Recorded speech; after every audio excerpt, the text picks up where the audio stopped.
I think myself and probably a whole lot of other people maybe at that time, I was just promising the Lord anything. Man, you get me through this one. Just get me through this one. I'll do everything and everything. I'm going to be the best person to ever walk this earth. Trying to make deals with God. Know now in my life that you don't make deals with God, but He already knows. But boy, I was making deals that day. There was a reason that I survived that day. And that reason was God wasn't through with me.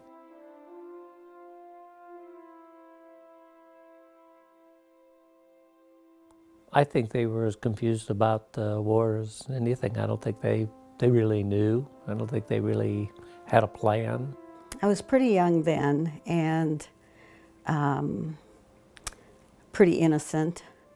And I think our country was innocent. June 14th, yeah, 1967 is when I was actually drafted. It was kind of one of the letters that your friends and family, and I decided I didn't have too many friends and family, chose you to be. I was extremely concerned for him and worried for him. But it was something that he felt that he had to do since he was drafted. He did have to do it. But yeah, it was a scary time. Actually, I wanted to get married before he left to go to Vietnam because we were engaged then.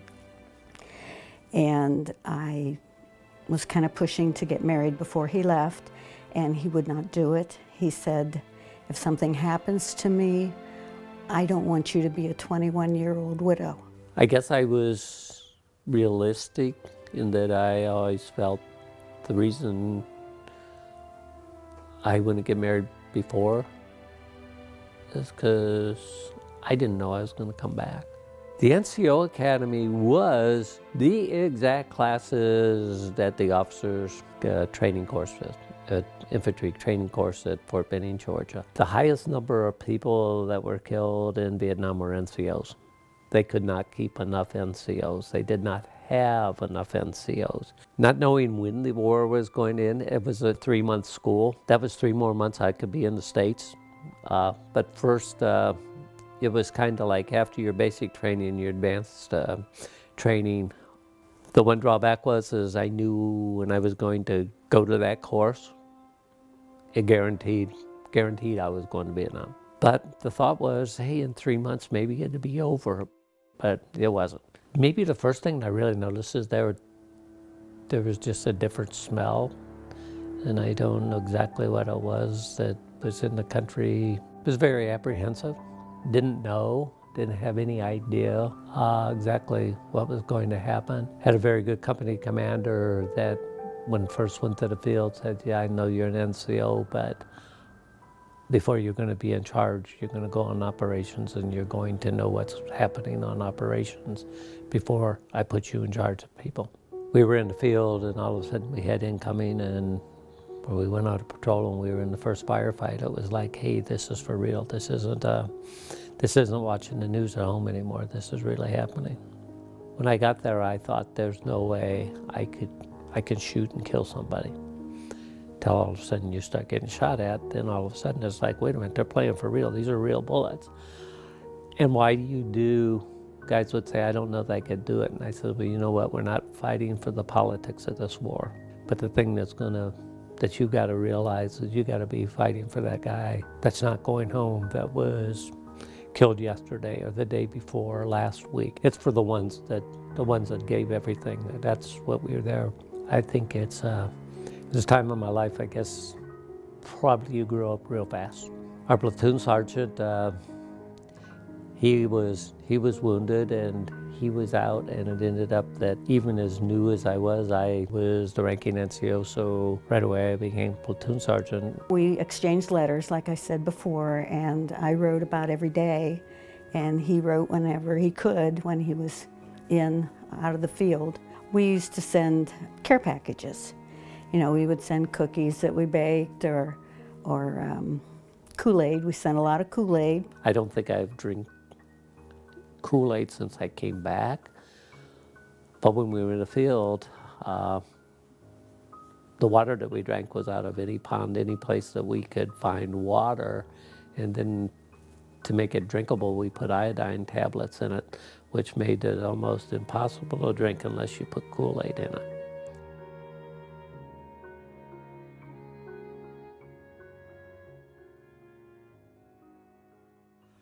The most difficult times were watching your comrades, them dying.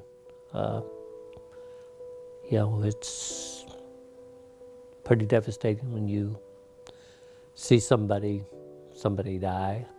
When we were going, there was always booby traps, and a guy stepped on what they call a bouncing Betty, just a little landmine with a little stick sticking up, and it exploded. And all there was a flash of red.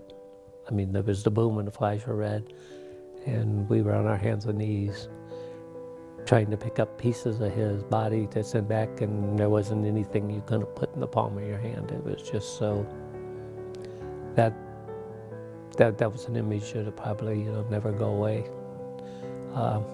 This person was a pretty good friend. Maybe we got a little hardened at how friendly do you want to get with somebody?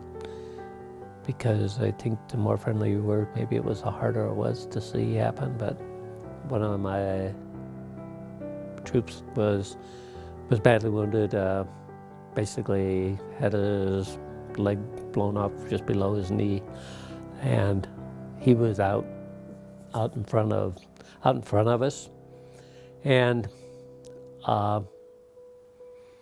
we never left anybody behind.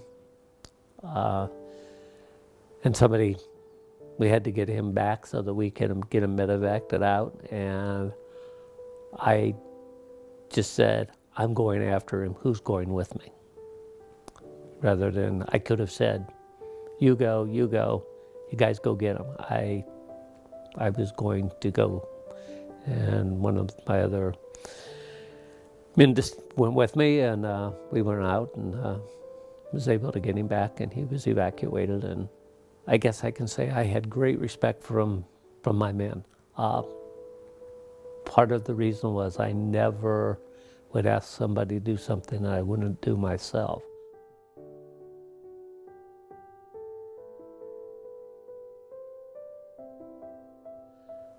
This also becomes my testimony, because God provided a place where there was a little depression in the ground, which was maybe no more than a foot deep or whatever, that some of us were able to kind of get into that. I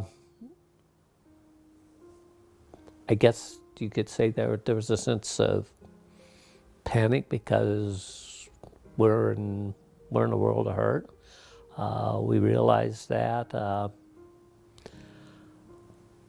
I remember guys yelling, Sarge, what are we going to do? And I remember saying, if you haven't got right with the Lord, you better do it now.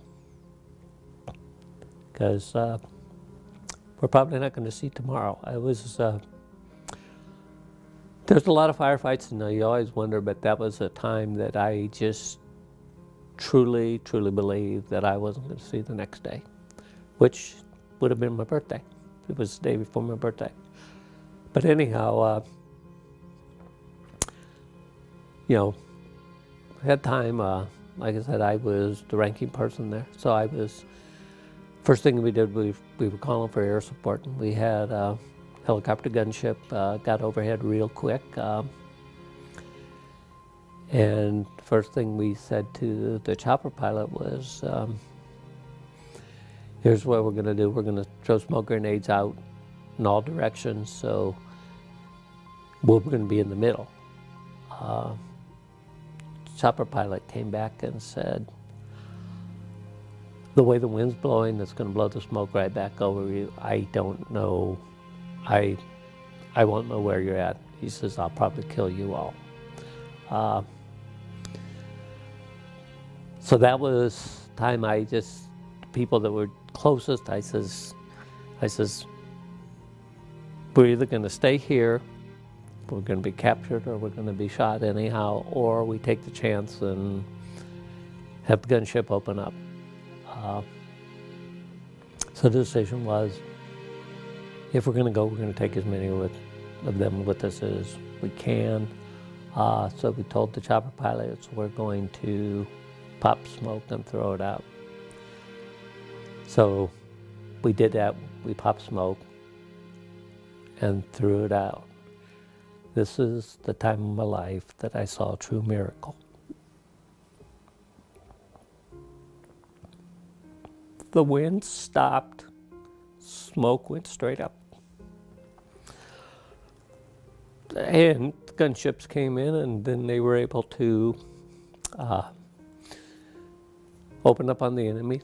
They got them to pull back some, which then it's all about firepower. At that point, then we went back in control. We were back in control of that situation, and we were able to get out. Unfortunately, half of the people that went on that mission did not come home.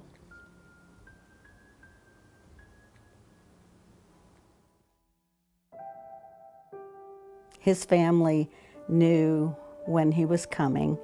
Everybody was telling everybody else, Don's coming home tomorrow. You know, if you want to see him, come to the airport and, you know, we can all welcome him home. Everybody gathered at the airport, and there were friends, family, anybody that loved him and wanted to welcome him home was there, and it was great when he got off the plane.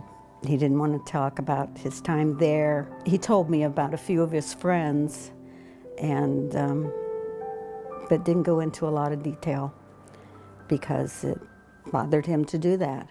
When he came back, it wasn't like, hey, I'm going to tell everybody where I was or whatever. Basically,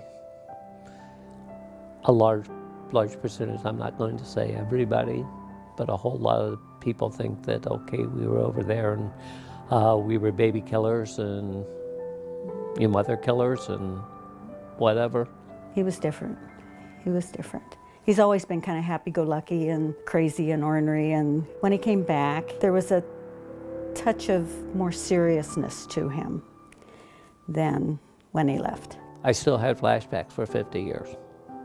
I could sit up in bed. A loud bang, something on TV, somebody getting shot, just on anything in TV could cause flashbacks. There were a lot of times when we were first married, that would happen, and he didn't wake me up. I was oblivious to the fact that it was even happening. The PTSD is interesting because at that time that wasn't even known. That wasn't something anybody even thought about was PTSD. I guess basically came home and the idea was, okay, put on your big boy pants and suck it up because you're gonna live with this. All the years that the kids were growing up, and he was a dad working every day and involved in activities with the kids and with our family and friends, that he kind of stuffed this stuff down inside of him and didn't really pull it out to deal with it. He hid it well. He hid it very well. He really did. He kept it internalized and bottled up. As we've grown with this, I know that in the past 3 or 4 years, I felt that it was definitely post-traumatic stress. We encouraged him, that's my kids and I, encouraged him to go seek some help at the VA. And we said, well, why don't you talk to them about this and see if maybe they can help you. My one VA doctor in conversation said, I think it would be wise for you to talk to people in mental health, and I thought, but I did. And probably the best thing that I ever did. It's the bravest thing I ever saw was for him to be able to go back into thinking about those times and to try to recover from it. Because he's been living with it for 50 years. I didn't realize how much they could help you. And there was a lot of help there. For most part, everything now is moved from being real vivid and really bad to kind of put in a place where it's just a bad memory. I just try to be there for him, to be encouraging to him, try to bring comfort in some way to him. It's okay. It's okay to feel these things, but he is getting the help to know how to deal with them. I'm proud of him in so many aspects. As a dad, as a grandfather. He's really an incredible man. Number of years ago, I don't know how many years ago it was, at the Western Reserve National Cemetery, we decided, it would be a great thing to go out and do, placing the wreaths at Christmas time on the tombstones. It's an honor, I mean, I've had the privilege of being able to lay a wreath at our grandpa's marker together with Dad. It goes back to the family and how important that is. And, we've tried to instill the same things with my kids.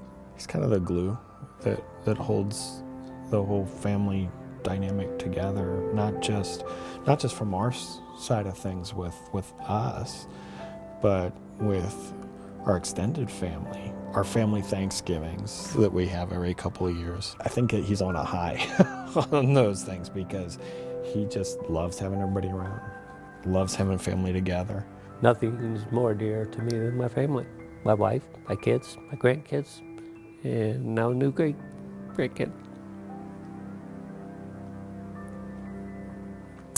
Very important. The reason I came home is because God wasn't done with me, and I was given a second chance. What do I do with that second chance? And I just chose to try to do stuff to help other people, whether that's to becoming a relationship with Christ, in some cases just making their life better. Any veterans that see this, don't be ashamed. There's no shame in realizing that, hey, maybe you ought to go be tested and find out, because there's definitely help there. And, there's no charge to you. If you're not already involved with the VA, just go. They're very, very good. They'll take care of you. And like I said, I think it's probably one of the best moves I've ever made.